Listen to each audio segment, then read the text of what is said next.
इस वीडियो में हम जानेंगे पेपर माशे सेक्टर में इंडिया में किस किस प्रकार के उत्पाद बनाए जाते हैं।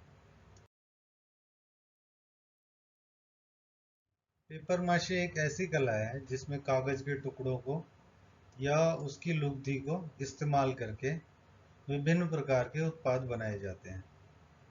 पेपर माशे प्रोडक्ट को एनिमेशन और विजुअल इफेक्ट्स के लिए फिल्मों में भी इस्तेमाल किया जाता है और ये मास्क बनाने, हेलमेट बनाने और दूसरे सुंदरता बढ़ाने के लिए घर में इस्तेमाल किए जाने वाले उत्पाद बनाए जाते हैं। इससे पेपर माशे आर्ट का इस्तेमाल विभिन्न प्रकार के उत्पादों को बनाने में होता है, जैसे ज्वेलरी बनाना, गुलदान बनाना या कटोरे बनाना या फर्नीचर बनाना या इस तरह के, और जैसे मास्क, इस तरह के उत्पाद बनाने में इसका ज़्यादातर इस्तेमाल किया जाता है। दिए गए चित्रों में देख सकते हैं, लेफ्ट की साइड गुलदान बना हुआ है पेपर माशे की आर्ट से, और राइट साइड में गणेश जी की मूर्ति, जिसे भी पेपर माशे आर्ट से ही बनाया गया।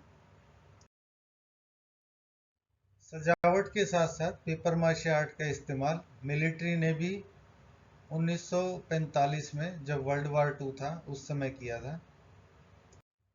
पेपर माशे से बने हुए फ्यूल टैंक अधिकतर हल्के होते थे, जिसके कारण उस समय जो लड़ाकू विमान थे उनकी रेंज काफ़ी बढ़ गई थी और इस कारण वे दूर दूर तक मार कर सकते थे। क्योंकि इन टैंक्स को बनाना ज़्यादा महंगा नहीं था, इस कारण इसमें जब तेल ख़त्म हो जाता था तो इन टैंकों को हवाई जहाज़ से नीचे गिरा दिया जाता था, ताकि हवाई जहाज़ का वजन कम हो जाए और वो और दूर तक जा सके।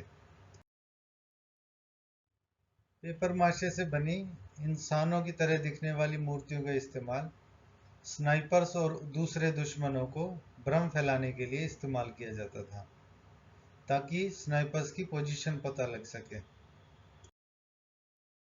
पेपर माशे का इस्तेमाल मुखौटे बनाने और फिल्म के प्रमोशन की कैरेक्टर्स की फ्लायर्स बनाने में भी यूज किया जाता है। दशहरे के समय जो रावण की बड़ी बड़ी प्रतिमाएं बनाई जाती हैं, वो भी पेपर माशे आर्ट का ही एक उत्पाद है। भारत में पेपर माशे आर्ट की शुरुआत मुगल काल में हुई थी। इस समय इस कला का इस्तेमाल बक्से बनाने या कटोरे बनाने में किया जाता था, जिनको साधारणतः इस्तेमाल किया जाता था किचन के या और दूसरे कामों में। भारत में आज के समय में काफ़ी ऐसी जगह हैं जहां पर पेपर माशे की बनी हुई कठपुतलियां या अन्य उत्पादों का इस्तेमाल या तो एंटरटेनमेंट के लिए या और किसी तरह की यूटिलिटीज़ के लिए किया जाता है। कश्मीर का पेपर माशे आर्ट विश्व में अपनी कला के लिए प्रसिद्ध है। कश्मीर के लोग चटक रंगों का इस्तेमाल करते हुए पेपर माशे आर्ट से अनेकों प्रकार के सजावट के सामान और आभूषण बनाते हैं। कश्मीरी आर्ट में सामान्यतः आप लाल, नीला, ऑरेंज, भूरा, हरा और पीला रंग पाएंगे। महंगे सामानों में कश्मीरी आर्ट में गोल्ड और ब्रोंज के कलर्स का इस्तेमाल सजावट के लिए किया जाता है। लेफ्ट साइड में आप कश्मीर में बने पेपर माशे के कप और कोस्टर्स को देख सकते हैं, और राइट साइड में कश्मीर में बने हुए पेपर माशे के ज्वेलरी बॉक्स हैं। मध्य प्रदेश का पेपर माशे आर्ट अपने सजीव दिखने वाले सुंदर पक्षियों के और डेकोरेटिव पेपर माशे पोट्री के उत्पादों के लिए मशहूर है। मध्य प्रदेश की पेपर माशे से बनी गुड़िया और इस तरह के छोटे छोटे सजावट के बर्तन जो पोट्री द्वारा बनाए गए हैं, इनका काफ़ी प्रचलन है। तमिलनाडु पेपर माशे से बनी नास्ती गुड़ियाओं के लिए प्रसिद्ध है। इन कलाकृतियों का साइज इंसान के साइज के बराबर भी हो सकता है। उड़ीसा का पेपर माशे आर्ट मुखौटे और विभिन्न प्रकार के कलाकृतियों के लिए मशहूर है। इस आर्ट में वे क्ले का भी इस्तेमाल करते हैं।